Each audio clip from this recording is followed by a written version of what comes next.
Útilega eftir Sigrúnu Eldjárn. Kuggur og Mosi eru í útilegu með Málfríði og mömmunar. Það er yndislegt sumarkvöld og þau hafa nýlokið við að slá upp tjaldinu.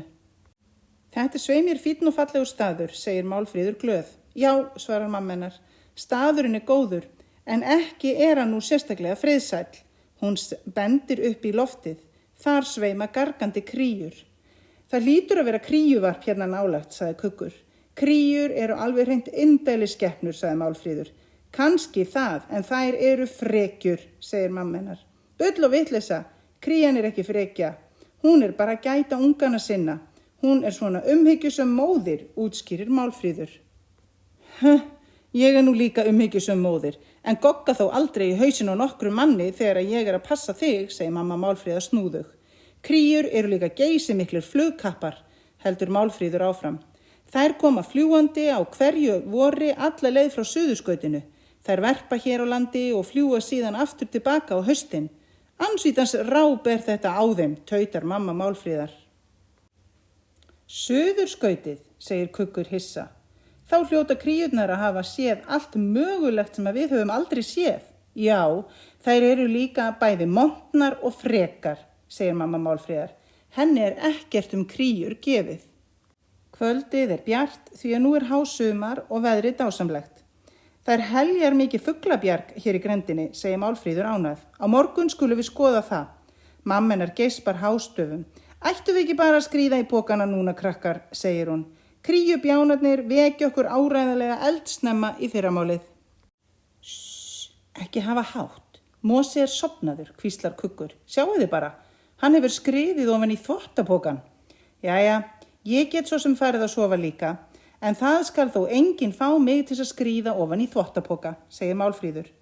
Þau busta tennurnar í litlum læk og að því loknu skríða þau inn í tjaldið og beint ofan í svefnpokana sína. Kuggur er dauðþreyttur eftir ferðalagið og allt ferskaloftið. Hann sofnar því fljótt við kríugarg og lækjarnið og hvískrið í Málfríði og mömmennar. Næsta morgun vaknar Kuggur við það að Mosi hoppar á maganum á honum. Hann heyrir líka þrusk utan við tjaldið. Þegar hann kíkir út, sér hann Málfríði. Hún er enn í svefnpokanum. Hún hefur mjakað sér út í pokanum. Kuggur skríður úr sínum poka og fer út til hennar. Fjárans vandræði, segir Málfríður. Skottið á húinu minni er fast í rennilásnum og ég get bara alls ekki rennt niður. Hún hlykkjast eins og grasmaðkur og reynir að losna úr svefnpokanum. Að lokum tekst henni einhvern veginn að brölta á fætur. Svo hoppar hún af stað í pokanum. Málfríður, hvert ætlarðu? Kallar Kuggur á eftir henni. Ég get ekki stöðvað mig. Ég get ekki hægt að hoppa, hrópar hún. Mér tekst heldur ekki að losna úr svefnpokanum. Nei, hjálp! Nú koma kríurnar. Kríunum líst greinilega alls ekki vel og þetta furðu dýr sem hoppar í varpinu þeirra. Þær garga af miklum krafti og skuttla sér niður á Málfríði. Láti mig í friði, kríubjánar, Af hverju getið þið ekki bara verið sætar og góðar og sagt bara bí, bí, bí eins og aðrir fuglar, en kríurnar verða bara enn æstari þegar þær heyra þetta. Nú vaknar mamma Málfríðar. Á einhvern furðulegan hátt hefur hún snúist við í svefnpokanum. Það eru fætur þar sem höfuðið á að vera. Hún heyrir angistarópin í Málfríði. Ég kem og bjarga þér barnið mitt, kallar hún strax. Vertu alveg róleg. Svo bröltur hún út úr tjaldinu og hleypur af stað með pokan yfir sér. Auðvitað sér hún ekki glóru og heldur að það sé myrkur. Svona hleypur hún út í mitt kríuvarpið til Málfríðar. Málfríður mín, hvar ertu vinan, kallar hún. Því er svona koldimt hérna. Hvað er orðið hina nóttlausu voraldar veröld? Kuggur og Mosi horfa dolfallnir á mæðgurnar. Önnur hoppar eins og kengúra en hinn æðir með svefnpoka yfir hausnum og sér ekki glóru. Yfir þeim svífur heill her af bálreiðum gargandi kríum. Kuggur sér þær færast fjær og allt í einu hverfa bæði Málfríður og mamma hennar. Það er eins og jörðin hafi gleypt þær. Kríurnar róast og fljúga aftur til unga sinna og eggja. en Kuggur og Mosi eru mjög áhyggjufullir. Málfríður kallar Kuggur svo hátt að undir tekur í fjöllunum, en hann fær ekkert svar.